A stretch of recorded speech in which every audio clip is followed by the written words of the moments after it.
જય શ્રી કૃષ્ણ મિત્રો, welcome to my channel મિલા કચોટ કુકિંગ શો. તો આજે મેં થેપલાની રેસીપી શેર કરી છે, પણ અલગ રીતથી.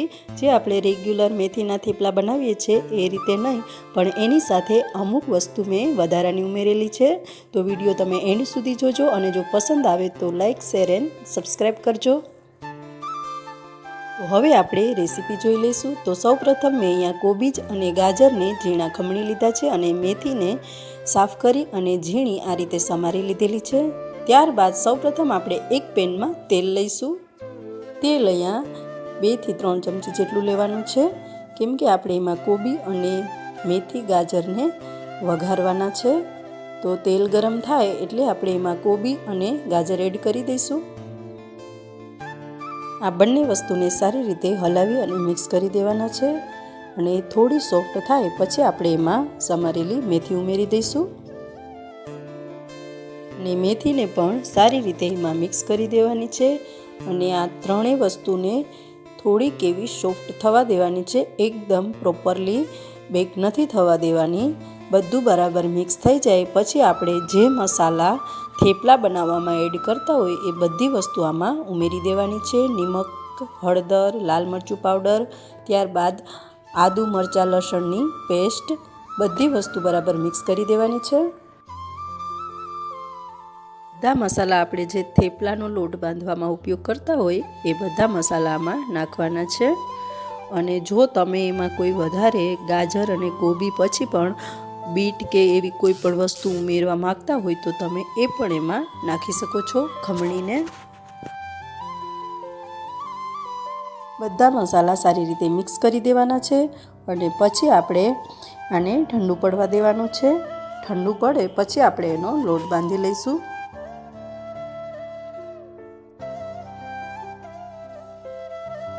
મિશ્રણ એકદમ ઠંડુ પડી ગયું છે. તો મેં અહીંયા ઘઉંનો લોટ લીધો છે અને થોડોક એમાં ઘઉંનો જાડો કરકરો લોટ પણ એડ કરેલો છે. ત્યારબાદ આપણે આ મિશ્રણને એમાં નાખી દઈશું લોટમાં. હવે આપણે એમાં કોઈ પણ જાતના મસાલા કે તેલનું મોણ દેવાની પણ જરૂર નથી. આ મિશ્રણ નાખી અને લોટ બાંધી લેવાનો છે પાણીથી. મારે હજી મિશ્રણ થોડુંક ગરમ છે, તો સૌપ્રથમ આપણે આ રીતે ચમચાની મદદથી મિક્સ કરી લઈશું અને ત્યારબાદ હાથેથી આપણે લોટ બાંધી લઈશું. જે રીતે આપણને જેટલો કઠણ કે ઢીલો પસંદ હોય એ રીતનો લોટ બાંધવાનો છે. જો તમે લોટ બાંધવામાં દહીંનો ઉપયોગ કરવા માગતા હોય, તમને પસંદ હોય તો તમે દહીંથી પણ થોડુંક દહીં નાખી અને લોટ બાંધી શકો છો, પણ મેં અહીંયા દહીં નથી ઉમેરેલું, પાણીથી જ લોટ બાંધેલો છે. વાતનું ખાસ ધ્યાન રાખવાનું કે લોટમાં જે આપણે ભાજી, કોબી અને ગાજરનું મિશ્રણ તૈયાર કરેલું છે મસાલાળું, એને સારી રીતે મિક્સ કરવાનું છે, પછી જ પાણીથી લોટ બાંધવાનો છે. અને મેં અહીંયા ઉપરથી થોડાક તલ પણ ઉમેરેલા છે, એ ઓપ્શનલ છે. ત્યારબાદ પાણી થોડું થોડું ઉમેરતું જવાનું છે અને લોટ બાંધી લેવાનો છે.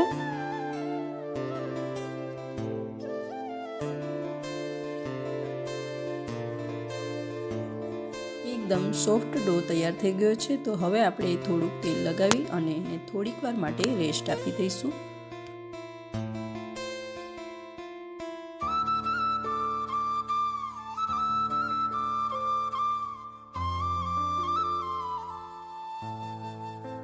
દસ મિનિટ બાદ હવે આપણે જે રીતે થેપલા વણીએ છીએ એ રીતે લુઓ લઈ અને થોડાક એવા જાડા વધારે વણવાના છે.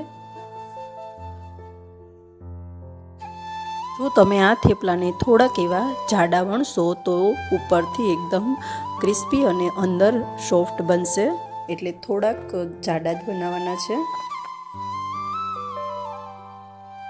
બધા થેપલા આ રીતે વણાઈ જાય પછી આપણે એને રેગ્યુલર જે રીતે થેપલા શેકીએ છીએ એ રીતે જ શેકી લેવાના છે. એક તવીમાં તેલ નાખી અને બંને બાજુએ સારી રીતે શેકી લેવાના છે. મેં અહીંયા કઢાઈ લીધી છે, જે મેં આગળ ઉપયોગ કરેલો હતો વઘારવામાં, એ જ કઢાઈ લીધી છે. કેમ કે એનાથી કઢાઈમાં જો તમે આ રીતે થેપલા શેકો તો ફરતી બાજુ ગેસ ઉપર કે પ્લેટફોર્મ ઉપર તેલના છાંટા ઉડતા નથી, અંદર જ રહે છે. એટલે મેં અહીંયા કઢાઈનો ઉપયોગ કરેલો છે. તમે ગમે એ રીતે જે તમને મજા આવે એમ શેકી શકો છો.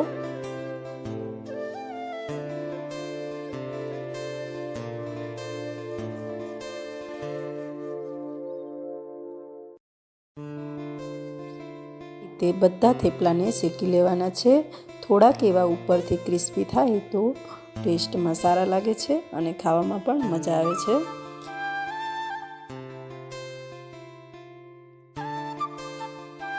હવે આપણા થેપલા એકદમ રેડી થઈ ગયા છે. તમે એને સોસ, ચટણી કે સૂકી ભાજી કોઈ પણ વસ્તુ સાથે એને સર્વ કરી શકો છો. જો તમને મારો આ વિડીયો પસંદ આવ્યો હોય તો લાઈક કરવાનું, શેર કરવાનું અને જો ચેનલમાં નવા હોય તો પ્લીઝ સબસ્ક્રાઈબ કરવાનું ના ભૂલતા.